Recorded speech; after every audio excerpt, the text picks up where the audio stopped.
اے اللہ ساتوں آسمانوں اور زمین کے رب اور ہر چیز کے رب، دانے اور گٹلی کو چیرنے والے، تورات اور انجیل اور قرآن نازل کرنے والے، میں تجھ سے ہر اس چیز کے شر سے پناہ مانگتا ہوں جسے تو اس کی پیشانی کے بالوں سے پکڑنے والا ہے۔ تو سب سے پہلے ہے، تجھ سے پہلے کچھ نہیں، تو ہی آخر ہے، تیرے بعد کچھ نہیں، تو سب سے اوپر ہے، تیرے اوپر کچھ نہیں، اور تو ہی باطن میں ہے، تجھ سے مخفی کچھ نہیں۔ اے اللہ میرا قرض ادا کر دے اور مجھے فقر سے بے نیاز کر دے۔ تو اس میں آپ دیکھیے کہ اللہ سبحانہ وتعالیٰ کی صفات کا ذکر ہوا ہے کہ اللہ سبحانہ وتعالیٰ ساتوں آسمانوں اور زمینوں کا مالک ہے، اور آپ دیکھیے کہ زمین کے ایک چھوٹے سے ٹکڑے میں بھی کتنی خیر و برکت ہوتی،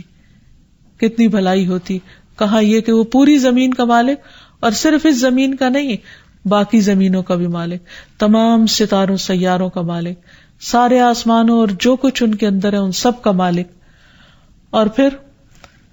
فالق الحب والنوا کہہ کے یہ بتایا گیا کہ اللہ تعالی زبردست قدرت کا مالک ہے، وہ زمین کے اندھیروں میں بیج اور گٹلی کو پھاڑتا ہے اور اس سے بہترین پودے نکالتا ہے جس میں انسان کے رزق کا سامان ہے۔ پھر زمین سے بھی کچھ رزق نکلتا ہے اور آسمان سے بھی اترتا ہے۔ پھر تورات، انجیل اور قرآن روحانی رزق ہیں، ان کا ذکر کیا گیا۔ ان تمام چیزوں کا ذکر کر کے اللہ تعالیٰ کی صفات بیان کر کے پھر ہر چیز کے شر سے پناہ مانگی گئی جس کا کنٹرول اللہ کے ہاتھ میں ہے۔ اور پھر اللہ تعالیٰ کی کچھ ناموں اور صفات کا ذکر کیا گیا کہ اے اللہ تو سب سے اول ہے اور تو ہی سب سے آخر ہے، نہ کوئی تجھ سے پہلے ہے اور نہ کوئی تجھ سے بعد، یعنی سب چیزیں تیرے ہی کنٹرول میں ہے، تو ہی ہر ایک کا مالک ہے اور تیرے اوپر کوئی بھی نہیں ہے، اور تو ہی ظاہر ہے اور تو ہی باطن ہے، اور تجھ سے کچھ بھی چھپا ہوا نہیں۔ اور یہ ساری صفات ذکر کر کے آخر میں کیا فرمایا کہ تو میرا قرض ادا کر دے اور جو مجھے فقر سے بے نیاز کر دے۔ تو جو شخص یہ دعا مانگے گا انشاءاللہ اسے مالی مشکلات سے، پریشانی سے نجات ملے گی۔ پھر اسی طرح نبی صلی اللہ علیہ وسلم رات کے وقت جب بھوک کی شدت سے آپ کی آنکھ کھل جاتی اور آپ بے قرار ہوتے تو آپ یہ دعا پڑھا کرتے تھے،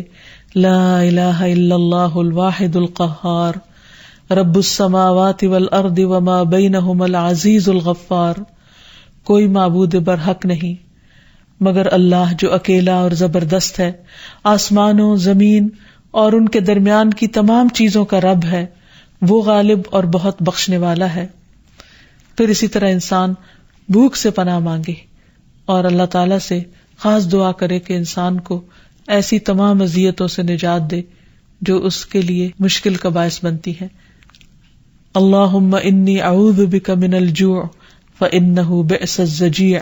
اے اللہ میں بھوک سے تیری پناہ مانگتا ہوں، بے شک وہ بہت بری ساتھی ہے۔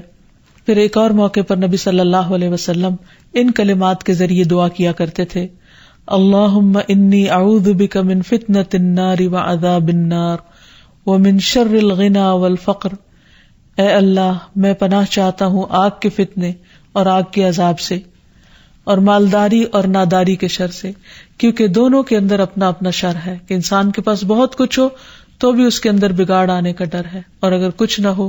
تو فقر انسان کو کفر کے قریب کر دیتا ہے۔